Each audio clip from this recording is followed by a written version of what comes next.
بسم اللہ الرحمن الرحیم۔ السلام علیکم پیارے دوستوں۔ کہا جاتا ہے کہ حکیم صاحب ہوا کرتے تھے جن کا کلینک ایک پرانی سی عمارت میں ہوتا تھا۔ حکیم صاحب روزانہ صبح کلینک جانے سے پہلے بیوی کو کہتے کہ جو کچھ بھی آج کے دن کے لیے تم کو درکار ہے پرچی پر لکھ کر دے دو۔ بیوی لکھ کر دے دیتی۔ حکیم صاحب دکان آ کر سب سے پہلے وہ پرچی کھولتے۔ بیوی نے جو کچھ بھی ان چیزوں میں لکھی ہوئی تھی ان چیزوں کی قیمت درج کر دیتے، پھر ان کا ٹوٹل کرتے اور پھر آخر اللہ تعالیٰ سے دعا کرتے کہ اے میرے مولا، میں صرف تیرے ہی حکم کے خاطر تیری عبادت کو چھوڑ کر یہاں دنیا داری کے چکروں میں آ بیٹھا ہوں۔ جو ہی تو آج میری بندوبست کر دے گا ویسے میں یہاں سے اٹھ جاؤں گا۔ اور پھر یہی ہوتا تھا، کبھی صبح کے 9:30 بجے، کبھی 10 بجے حکیم صاحب مریضوں سے فارغ ہو کر اپنے گھر لوٹ جاتے تھے۔ ایک دن حکیم صاحب نے دکان کھولی، رقم کا حساب لگانے کے لیے پرچی کھولی تو پرچی کو دیکھتے ہی دیکھتے رہ گئے۔ ایک مرتبہ تو ان کا دماغ گھوم گیا۔ ان کو اپنے آنکھوں کے سامنے تارے چمکتے نظر ہوئے آ رہے تھے، لیکن جلد ہی انہوں نے اپنے جذبات پر قابو کیا۔ دراصل آٹے دال وغیرہ کی بہو بیگم نے لکھا تھا، بیٹی کا جہیز کا سامان۔ ایک دن حکیم صاحب نے دکان کھولی، پھر کچھ دیر سوچتے رہے، پھر سب کچھ کی قیمت کے بعد جہیز کے سامنے لکھا، یہ خدا کا کام ہے، خدا جانے۔ ایک دو مریض آئے ہوئے تھے، ان کو حکیم صاحب دوائی دے رہے تھے۔ اسی دوران ایک بڑی سی کار ان کے کلینک کے سامنے آ کر رکی۔ حکیم صاحب نے کار والے کو کوئی خاص توجہ نہ دی، کیونکہ کئی کار والے ان کے پاس آتے رہتے تھے، اور بزرگ جو کہ اس سے بات توکل اور نیک مرد والے خدا تھے، اور اللہ والوں کی نظر میں دنیا اور دنیا داروں کی حیثیت ہی کیا ہوتی ہے۔ دونوں مریض دوائیں لے کر چلے گئے۔ اب وہ کار والے کار سے باہر نکلے اور سلام کر کے بینچ پر بیٹھ گئے۔ حکیم صاحب نے کہا، اگر آپ کو اپنے لیے دوا لینی ہے تو ادھر اس ٹول پر آ جائیے تاکہ میں آپ کی نبض دیکھ لوں۔ اگر کسی مریض کی دوائی لے کر جانی ہے تو بیماری کی کیفیت بیان کریں۔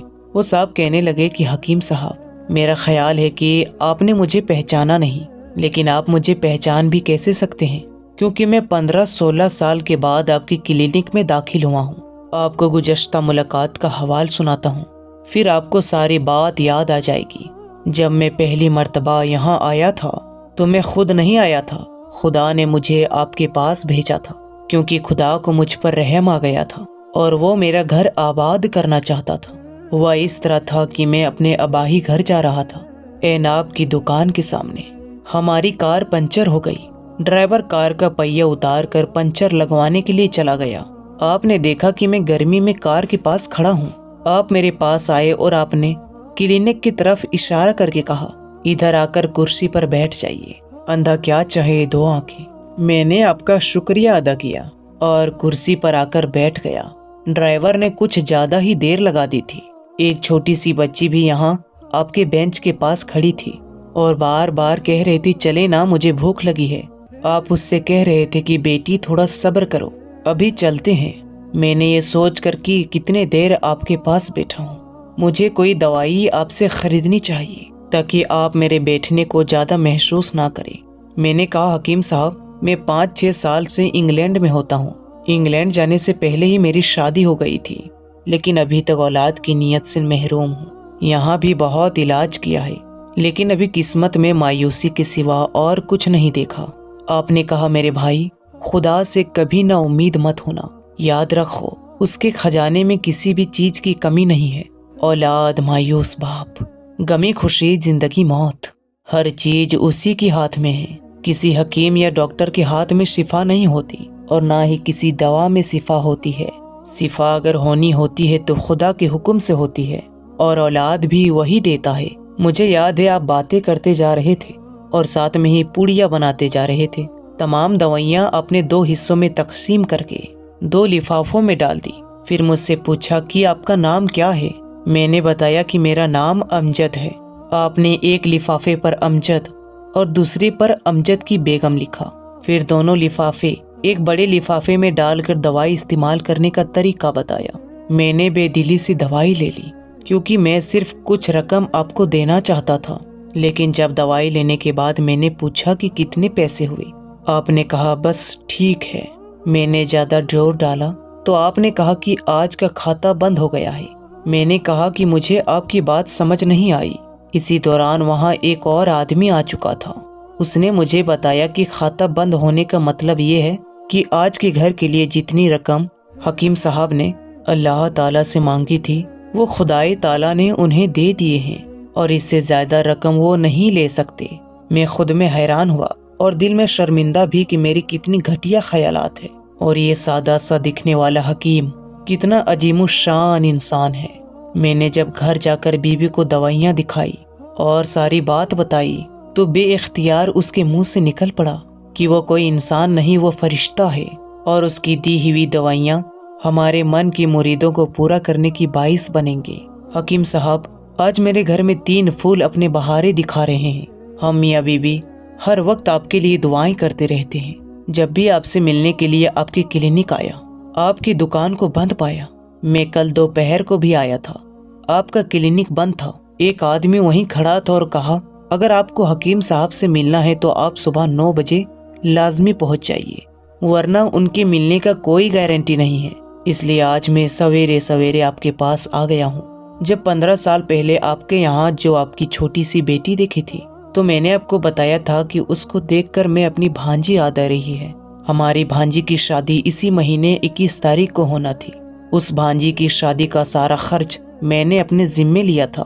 10 دن پہلے اسی کار میں نے اسے اپنے رشتہ داروں کے پاس بھیجا تھا تاکہ شادی کے لیے اپنی مرضی سے جو بھی چیز چاہے وہ خرید لے۔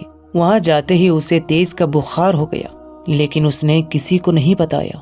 بخار کی گولیاں کھاتی اور بازاروں میں پھرتی رہی۔ بازار میں پھرتے پھرتے اچانک بے ہوش ہو کر گر پڑی۔ وہاں سے اس کو اسپتال لے گئے۔ وہاں جا کر معلوم ہوا کہ اس کو 106 ڈگری بخار ہے، اور یہ اتنا تیز بخار تھا کہ اسی بے ہوشی کے عالم نے اس نے اپنی جان دے دی۔ اس کے فوت ہوتے ہی نہ جانے کیوں مجھے اور میری بیوی کو آپ کی بیٹی کا خیال آنے لگا۔ ہم میاں بیوی نے اور ہماری تمام فیملی نے یہ فیصلہ کیا ہے کہ ہم اپنی بھانجی کا تمام دہیج کا سامان آپ کے یہاں پہنچا دیں گے۔